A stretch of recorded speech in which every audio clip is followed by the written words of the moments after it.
खुलुमबाय स्टुडिअ दं आङो राकेश रामसेर बे समाव समाजारि बिजों आरो आसामनि खौरां बिजोङाव फोसावनाय जे बे समाव दुलाराय बर' फरायसा आफादनि आफादगिरि बिथां दिपेन बर' बे दिपेन बर'खौ गुबुन गुबुन समाव बिजेपि राजखान्थि हान्जायाव हाबनायनि बाथ्रा मोनसे सर्साया सोलिदों आरो बे सर्सा सोलिनायनि सायावनो बिथां एबसुनि आफादगिरि दिपेन बर' बिथाङा बुंथिदों जे बे समाव क्लियार बाथ्रा बुंथिदों जे बेफोर बाथ्रा बांसावनाय बे बांसावनाया बिथा गैया होननानै बाथ्रा बुंथिदों दुलाराय बर' फरायसा आफादनि आफादगिरि बिथां दिपेन बर' बिथाङा दा जिहेतु बेबायदि थासारि जेबो गैया आरो बेखायनो आङो खावलायदों जे जि मोनसे परिबेस परिस्थितियाव पलिटिकेलि आरो पलिटिकेल सिनारियाव जि सर्सा सोलिबाय थादों बे सर्साजों आंहा थोंजोङै जेबो लोब्बा गैया। बावैसो सान सिगाङाव बिथाङा फोरमायथिदोंमोन जे गावनि अफिसियेल फेसबुक पेजनि गेजेरजों बिथाङा रोखा खालामदोंमोन जे बे बाथ्राफोरा जाखिनि लिरदों थामहिनबा बे समाव गुबुन गुबुन समाव समाजारि बिजों आरो आसामनि जे खौरां बिजों बे खौरां बिजोङाव फोसावनाय जाखिनि बाथ्राफोर बे बिजेपि राजखान्थि हान्जायाव दे जगदान होनाय थामहिनबा बे समाव हाबहैगोन बुंनाया जेबो ओंथि गैया होननानै बिथाङा फोरमायथिदोंमोन। आरोबाव थिग बेबायदिनो दुलाराय बर' फरायसा आफादनि बिथाङा आफादगिरि दिपेन बर'आ क्लियार बाथ्राखौ बुंनायखौ नुनो मोनदों जेब्लासिम दुलाराय बर' फरायसा आफादाव थागोन दुलाराय बर' फरायसा आफादनि आदर्श आरो दुलाराय बर' फरायसा आफादनि बिथांखिफोरखौ लानानै खामानि मावलांगोन होननानै बाथ्रा बुंथिदों बिथां एबसुनि आफादगिरि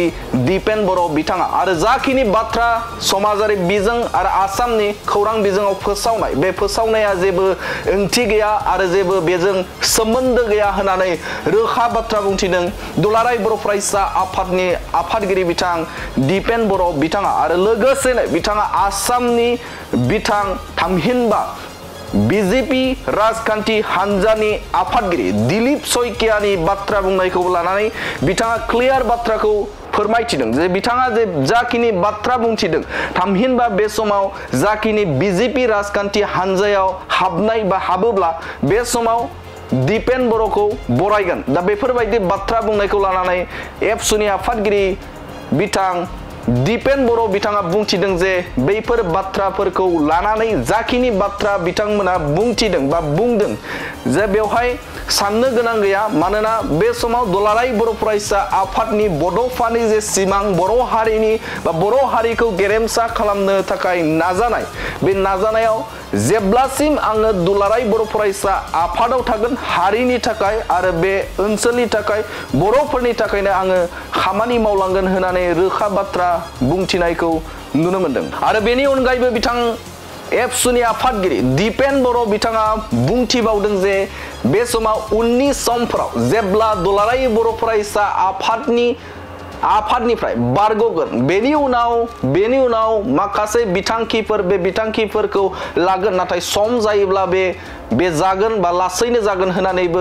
रोखा बाथ्रा बुंथिदों दुलाराय बर' फरायसा आफादनि आफादगिरि दिपेन बर' बिथाङा आरो बिथांनि बुंनायनिफ्राय रोखा जायो जाखिनि बाथ्रा बिथाङा बुंबाय थामहिनबा बे समाव गावनि अफिसियेल पेजनि गेजेरजों रोखा खालामना होदों आरो बेनि अनगायैबो बिथाङा खौरां बिजोंनि गेजेरजों रोखा खालामना होदों जे बे समाव बिजेपियाव हाबहैगोन बा जगदान जागोन बुंनायफोरा जेबो बेजों सोमोन्दो गैया लिंक गैया होननानै रोखा बिथाङा बुंथिनायखौ बे समाव नुनो मोनदों थामहिनबा समाजारि बिजोङाव आथिखालाव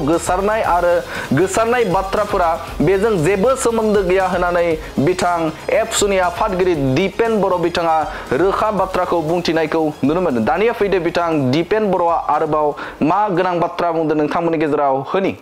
थांनाय साननैसो सिगाङाव नुदों जे गोबां टिभि चेनेल ससियेल मिडिया आरो माखासे पर्टेल चेनेलाव आंनि मुंखौ लानानै राजखान्थियारि माखासे निउस बा बेबायदि सर्सा बेबायदि परिबेसखौ आंबो नुदों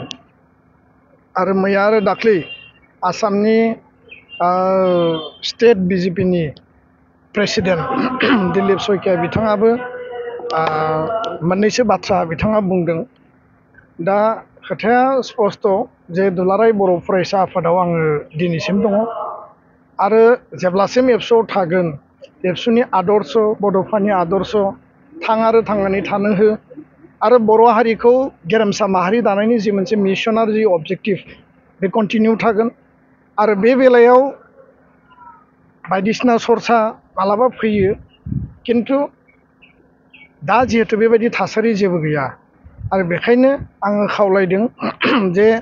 जि मोनसे परिबेस परिस्थितियाव पलिटिकेलि आरो पलिटिकेल सिनारिअ जि सरसा सोलिबाय थादों बे सरसाजों आंहा थोंजोङै जेबो लोब्बा गैया आरो बेखायनो थांनाय समफ्राव समाजनि हारिनि बिटिआरनि आसामनि रायजो राजानि जौगानाय आरो सिबिनायनि थाखाय दुलाराय बर' फरायसा आफादनि जिल्ला मिरु गुबुन गुबुन लेभेलनि दैदेनगिरिफ्रा मावथिफ्रा गुबुन गुबुन हानजायाव बा गुबुन गुबुन राजखान्थि फोथाराव खामानि मावहैदों बेबायदि थासारि परिबेस परिस्थितिखौ नायनानै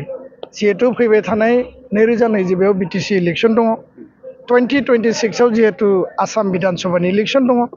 बे बिटिसि आरो विधान सभानि इलेक्सनखौ नोजोर बोनानै माखासे सरसा माखासे परिबेस परिस्थिति बा सम्भावनाखौ मेडियायाव बेबायदि आल'सना खालामनाया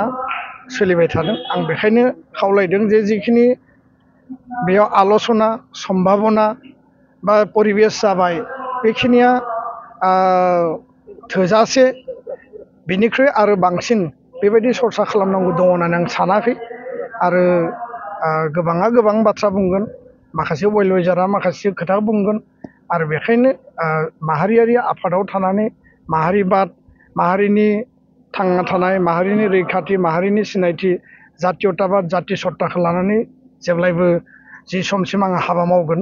बेबायदि राजखान्थि परिबेस परिस्थितिखौ लानानै आङो जेबो सानथ'वाखै आरो साननांगौ गैया होननानै आं सानदों उननि समाव मा जायो उननि समाव मा थांखि लायो बेखौ आङो रायजो राजानो फोरमायगोन गोजोन्थों दिनैसिम जि सोंखांबाय थादों बेयो नंखाय दायो जों नुबाय आनसलिकताबादखौ लोरबां खालामनो थाखाय बियो नेसनेल लेभेलनि मोनसे पार्टिनि बेयो प्रपागान्डा नामा बायदिसिना लेभेलाव बेफोर सरसाया सोलियो सरसाखौ खालामनायाव आङो खावलायनोल'सो हायो आरो रावखौबो आङो खुगाखौ मुथिनानै बन्द खालामनो हाया दा आं खावलायदों जे बेबायदि सरसाखौ दा खालाम खारन आं माहारियारि आफादाव दङ दा बेखायनो आङो नंखायनानैबो बुङा आरो सैथोनानैबो बुङा बेबायदि परिबेस परिस्थिति सरसाया गुबुन गुबुन समाव सोलियो गोबां परिबेस परिस्थितिखौ लानानै जायो जाहाथे बे सरसाफोरखौ आरो जाहाथे खालामथ'नाङा बेखौसो आं खावलायदों आरो जेब्लासिम आं एबसुआव दङ एबसुनि हाबा मावलांगोन एबसुनि आदर्शखौ लानानै हाबा मावलांगोन बेखिनि खोथाखौनो आं फोरमायबाय गोजोन्थों